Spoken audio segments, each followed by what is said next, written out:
Ассалому алайкум, бинандаи азиз. Мо дарси гузашта дар бораи ҷӯрҳои дутор гап зада будем. Ду нави ҷӯрҳоро ман шумо нишон дода будам, яъне ҷӯри квинта, кварта, яъне ҷӯри муноҷот ва таноббор. имрӯз сар мекунем аз ҷӯри баёт. ҷӯри баёт мегӯянд байни торҳои дутор, яъне секстаро ташкил мекунад. яъне ре аст ва дуюм сим фа ба ҷур мешавад. яъне сеюм парда аз дутор як ду сеюм парда ба ҷур мешавад. дар ин ҷур махсус баёти дутор, масалан ман шумо нишон дода метавонам, чунки ин худаш баёти дутор, ҷур номи ҷур ҳам худаш баёт аст. ногуфта намонад сими кушод секса. вақте ки меҷиқем ин квинта ташкил мекунад, ин кварта шуд. барои ҳамин сими кушода мо кам истифода мебарем. агар истифода барем бо ин парда бо ҳам бояд истифода барем. агар сими кушод ҳам хел истифода барем, ин камтар ба анъанаи мо дуруст намебиёяд. ин наздиктар аст, ин квинта аст. нишон медиҳам барои шумо баёти дутор. каме аз порча барои шумо менавозам.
бубинед, дар инҷо вақте ки ин фа аз инҷо сар шуда истодааст, вақте ки сими кушода истифода мебарам, ҳатман ин пардои меҷиқам, чунки ба мо квинтаи тоза дар кор аст. ин камтар байни ду сексе ташкил медиҳад. ин камтар садояш ба гӯш форам нест. ва вақте ки дар инҷо истифода мебарам, дар инҷоям ин квинта, яъне ин хел ҳолата истифода бурда истодам.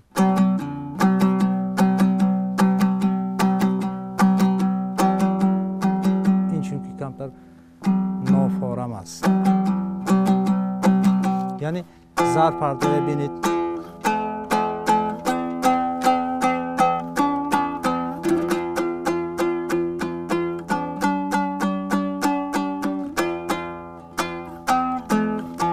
пардо, яъне зар парда мегӯянд, бо ҳамроҳии сими дуюм садои хуб медиҳад. барои ҳамин ина зар парда мегӯянд. мегузарем ба ҷӯри дигари мо.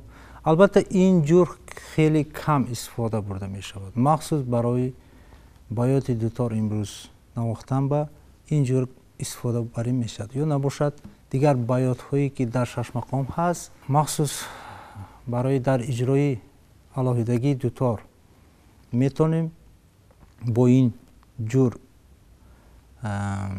ҷур карда ҳамон баётҳоро иҷро карда бошем. лекин дар бо ҳамроҳии ансамбл, бо ҳамроҳии тамбур фикр мекунам то ҳол мо истифода набурдем.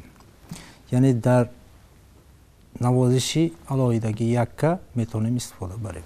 ҷӯри дигари мо инам ҷӯри аҷам аст. ҷӯри аҷам октава, байни торҳо октаваро ташкил медиҳад. албатта бо ин ҷӯрам мо хеле кам истифода мебарем. ман дар баъзе сабкҳои сурудҳо бо ин ҷӯрам навохтам. лекин дар анъана имрӯз خیلی کم استفاده میبرند.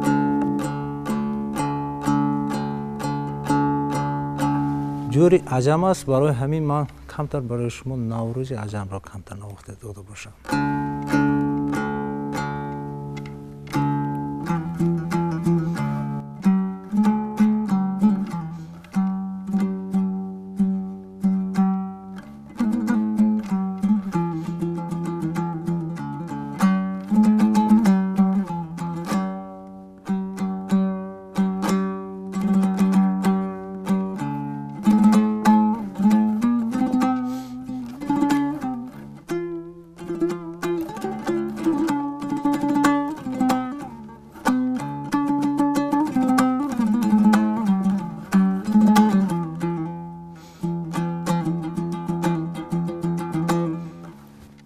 البته هر یک وقتی که جوری دوتار رو عوض میکنیم یا دیگر میکنیم تا طوری دوتار آموخته شدنش کمتر وقت باید طلب میکند یا نباشد ما کمتر دوتار را نوازیم.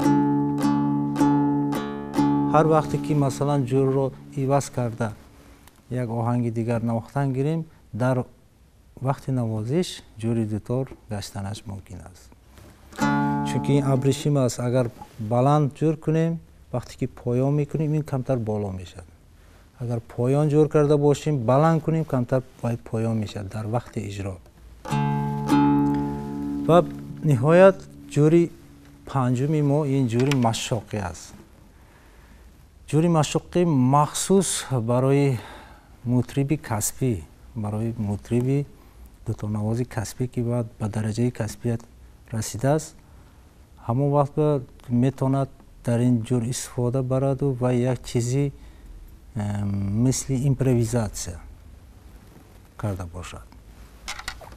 این پریم است، هر دو جور با یک نوت جور کرده میشد. اینم ره اینم ره.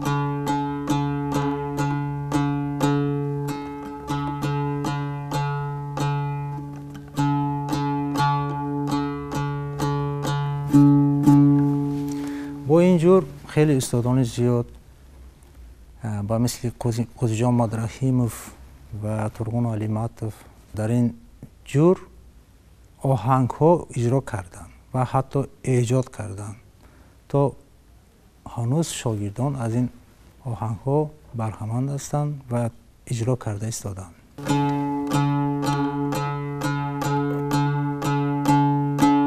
یکی از آهنگ های خیلی معمولی دوتار به نام قوشتار در این جور اجرا کرده می شود. من کمی نشان میدیم.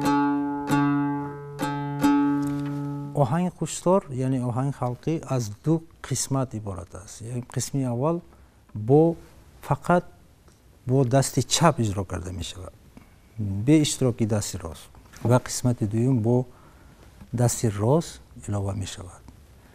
اینم در عنعنه دوتار نوازی بار اول سال 1954 از طرف قاضی جان مدرحیموف اجرا شده است و تا هنوز چند استادان حتی همون سبک اریجینال را گرفته اجرا کردند و تکمیل دادند. خوشبختانه امروز تا زمانی ما این چیز رسیده است.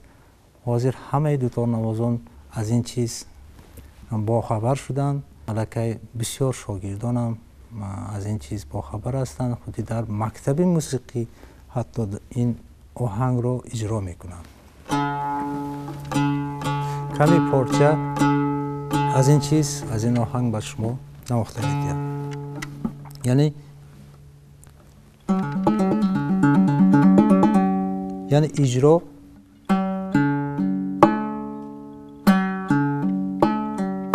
یعنی با این انگشت ما اینا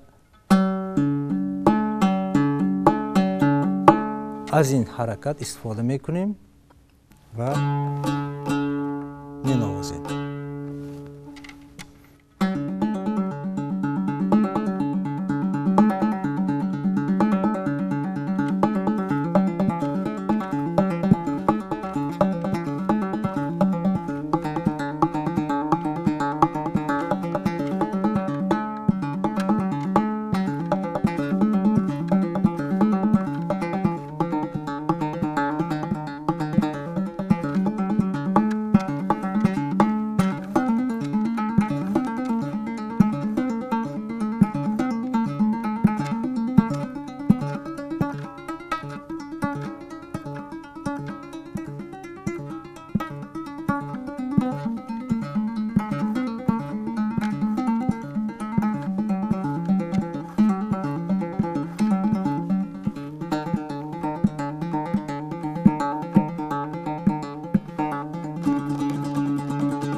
یعنی با این طرز ما دوام میتیم، یعنی قسمت دیگریش با هر دو دست اجرا کرده می شود.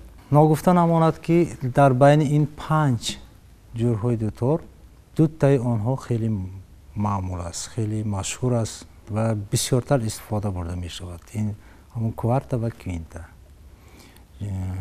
جوری کوارتا گفتیم تنوار، کوینتا گفتیم مناجات در عنعنه دوتار نوازی. بسیار آهنگ ما هم خیلی اجرا کرده می شود. در علاوه‌دگی این خیلی جورهای اگر استفاده بریم از این چیز با همین جورها هر یک هنرمند کسبی اگر یک تگی دو تگی اگر دارای علمی موسیقی داشته باشند یا دارای ایجادیات موسیقی داشته باشند ایجاد کنند، اگر این البته برای رشد صنعت دوتار نوازی یک کاری خیلی خیر می شده بود و ما وظیفه ما امروز همین است که البته در برابر موسیقی ژانرهای گوناگون کشورمان همین صنعت رشد صنعت دوتار نوازی را باید رشد دهیم و پیش بریم و آهنگ‌های نو به نو ایجاد کنیم و شاگردان نو به نو تیار کرده باشیم. در درس‌های آینده از بخش‌های دیگری ما، یعنی بخش‌های استاد و شاگرد و سبک‌های دوتار، سبک‌های اجرای دوتار، سبک‌های استادان دوتار برای رشد صنعت دوتار نوازی نوآوری‌ها عبارت است. درس‌های آینده ما با شما درباره این باز هم گفته می‌گذاریم مفصل‌تر. سلامت باشید تا درس‌های آینده.